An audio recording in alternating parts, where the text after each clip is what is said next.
Good morning बच्चों। हम class 6 subject history के चैप्टर पढ़ रहे थे what when how and where. तो आज हम शुरू करेंगे we can also study inscriptions. हम जो इंस्क्रिप्शन है वो भी हम पढ़ सकते हैं। These are writing on relatively hard surfaces such as stone और मेटल। जो ये इंस्क्रिप्शंस होती हैं वो किस पे लिखी जाती हैं? जो ठोस सरफेस, जो मजबूत सरफेसेस होती हैं, जैसे कि पत्थर या मेटल, जिसे धातु बोलते हैं।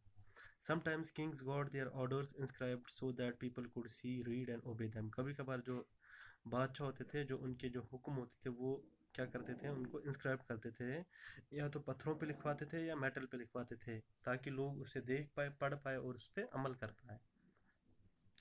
There are other kinds of inscriptions as well, where men and women, including kings and queens, recorded what they did. वहाँ पर क्या थे, बाकी अलग किस्म के भी इंस्क्रिप्शंस थे, जहाँ पर जो भी औरत या आदमी, चाहे वो बादशाह हो, चाहे वो रानी हो या महारानी हो, रिकॉर्डेड वर्ड दे डिड, वो क्या करते थे, उस चीज़ का रिकॉर्ड रखते थे जो उन्होंने किया है। फॉर एग्जाम्पल, मिसाल के तौर पे, Kings often kept records of victories in battle. जो बादशाह होते थे वो हमेशा जो उन्होंने जंग में जीत हासिल की होती थी उसका रिकॉर्ड रखते थे। Can you think of the advantages of writing on a hard surface? क्या आप सोच सकते हो कि जो हार्ड सरफेस पे लिखने के क्या फ़ायदे हैं, and what could have been the difficults, और उसमें क्या मुश्किलात आते होंगे? तो बच्चों, अगर आप ये देख रहे होंगे तो ये क्या है, वो इंस्क्रिप्शंस है जो कि पत्थर के ऊपर या मेटल्स के ऊपर खुदवा के लिखा जाता है। ये क्या है? एन ओल्ड इंस्क्रिप्शन, ये बहुत पुरानी इंस्क्रिप्शन है। The inscription dated to about 2250 years ago, लगभग ये 2250 साल पहले की है। And was found in Kandahar, और कहाँ पर पाई गई थी? कांधार और प्रेजेंट डे अफगानिस्तान, और जो आज कहाँ पर है? अफगानिस्तान में। It was inscribed on the orders of A ruler named Ashoka. ये जो ये लिखा गया था, जो खुदाई करके लिखी गई थी, ये किसके हुक्म से की गई थी? एक हुक्मरान था जिसका नाम क्या था? अशोका, उसके हुक्म से लिखी गई थी।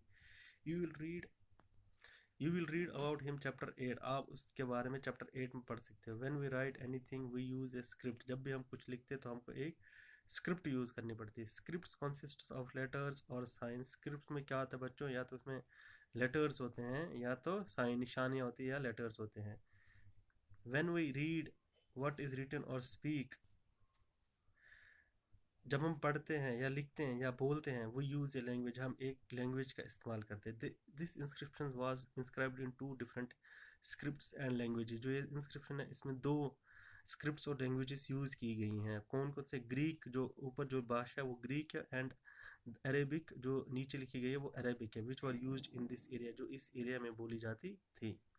There were many other things that were made and used in the past. जो हमारा इतिहास, उसमें बहुत सारी चीज़ें थी जिनका इस्तेमाल, और या तो उनको बनाया गया था या उनका इस्तेमाल किया गया था। Those who study these objects are called archaeologist. जो इसके बारे में जानकारी रखते हैं उसको क्या बोलते हैं? Archaeologist. They study the remains of building made of stone and bricks. उनकी जो पढ़ाई होती है, वो जो उनकी जो बिल्डिंग, जो उस समय भी बिल्डिंग बनाई गई होती थी, या तो पत्थरों की या ईंटों की, जो उसका कुछ हिस्सा बचा होता है उसकी, उसमें उसको वो पढ़ाई करते हैं। पेंटिंग एंड स्कल्पचर्स, और जितनी भी पेंटिंग्स होती है या स्कल्पचर्स होती हैं उनके बारे में पढ़ते हैं वो।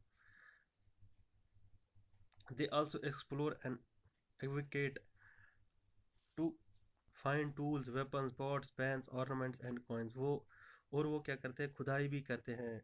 एक्सक्वेट होता है बच्चों, खुदाई करना, जो हम ज़मीन के खोद के खुदाई करते हैं। टू फाइंड टूल, ताकि वहाँ से उनको हथियार मिल पाए, या बर्तन मिल पाए, या पैन्स, या कोई भी सोना जवाहरात मिल पाए। सम ऑफ दीज ऑब्जेक्ट्स में बी मेड ऑफ स्टोन। इनमें से कुछ ऑब्जेक्ट्स किसकी बनी थी? पत्थरों की बनी थी। अदर्स ऑफ बोन, और बाकी हड्डियों की बनी थी।